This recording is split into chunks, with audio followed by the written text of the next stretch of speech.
This man is extremely violent. He can knock down his opponents with just a single slap, no matter how strong they are. That's Ma-seok-do, a police officer in Seoul's crime unit.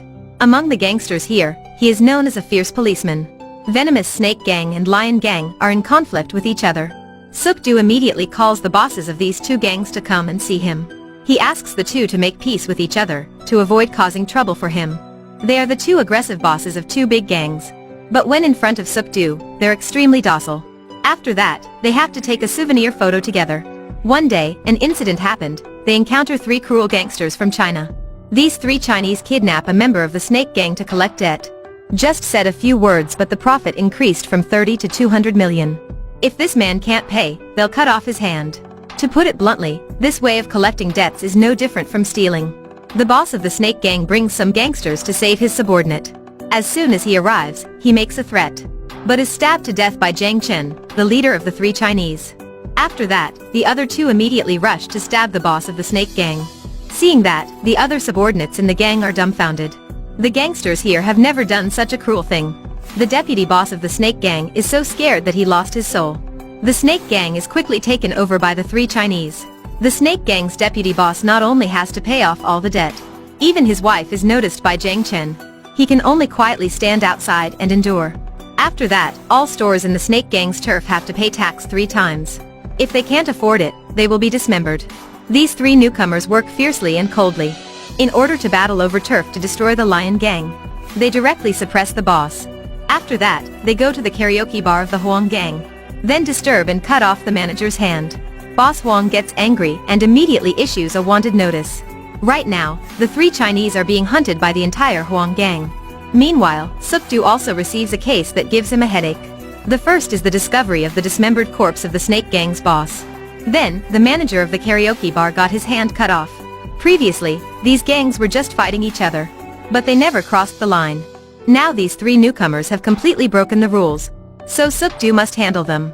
Coincidentally, Seok-do and his teammates go out to eat and run into these three Chinese. But the three of them notice something is wrong, then push Seok-do away and escape. During the arrest, a young policeman's face is injured. Seeing the three Chinese who have no such rules, Seok-do is very angry. The beast is irritated, so no matter how aggressive they are, they will be cornered. Revenge comes from all sides. The lair of the three Chinese is hit by a car. Then everything is smashed, so the bald man goes out to check the situation.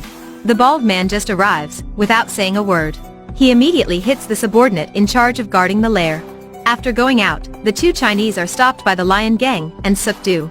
These two newcomers aren't easy to deal with either. They beat the gangsters here to the point of asking for help from the police. Unfortunately, they angered the beast Seok-do. The bald man is no match for him, so he is immediately controlled by Seok-do. The other takes the opportunity to escape. In the police station, the bald man is also very stubborn. Facing with the police's questions, he basically does not want to answer. He also uses Chinese, haughtily calls Seok-do an idiot. Then he is given an electric shock. How can Seok-do forgive him when he gets insulted like that? If they weren't at the police station, maybe the bald man would probably have been punched to death. Elsewhere, Jang Chen is discussing a business deal. CEO Kwok asks Jang Chen to handle the boss of the Huang Gang, because boss Huang's karaoke bar obstructs the clearance. After finishing the task, he will pay Jang Chen 500 million. But Jang Chen isn't simple, directly kicks CEO Kwok, and then raises price to 1 billion. At this moment, Seok-do leads the police there. Jang Chen immediately jumps out the window and runs away. On the way, the deputy boss of the Snake Gang remembers the old animosity, draws his knife to kill Jang Chen.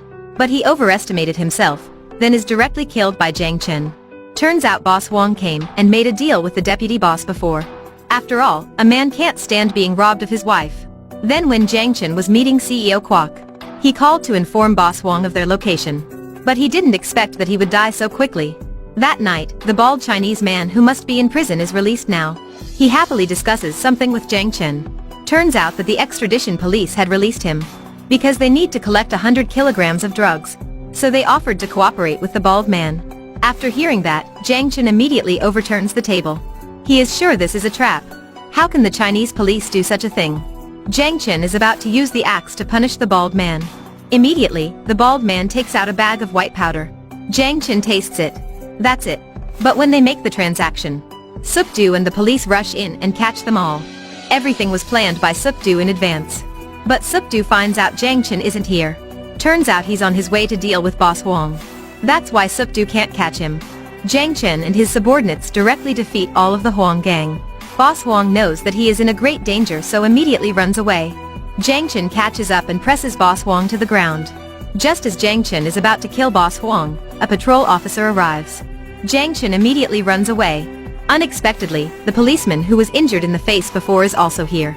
He immediately follows Jang Chin to his lair. Jang Chin feels that something is wrong, immediately packs up and flees. But the young policeman stops him. Jang Chin immediately crashes his car into the policeman.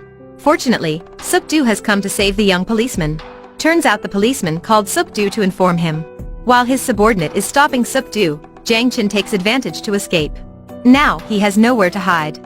He is going to call CEO Kwok to ask for money, but his phone is run out of battery.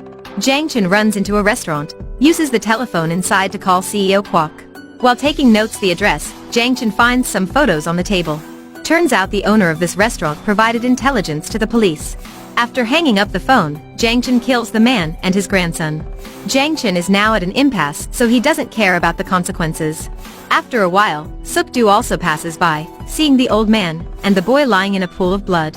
Suk-do recalls the enthusiastic boy who used to apply medicine to him. The beast is completely angry now. Suk-do stops Jang Chin at the airport. Maybe, Jang Chin usually hits weak people with no resistance, so he's overconfident. Then he directly rushes to attack Suk-do. But who Suk-do is, a policeman with invincible strength. Suk-do directly presses Jang Chin to the ground. Then a crack rang out, Jang Chin's arm is broken. Then he cuffs Jang Chin to the toilet. The cold-blooded killer now can only curse continuously. This film based on real events that occurred in Korea. The plot is also relatively simple. But watching Ma Dong-seok hit people is really refreshing. If you like this video, please like and share our video.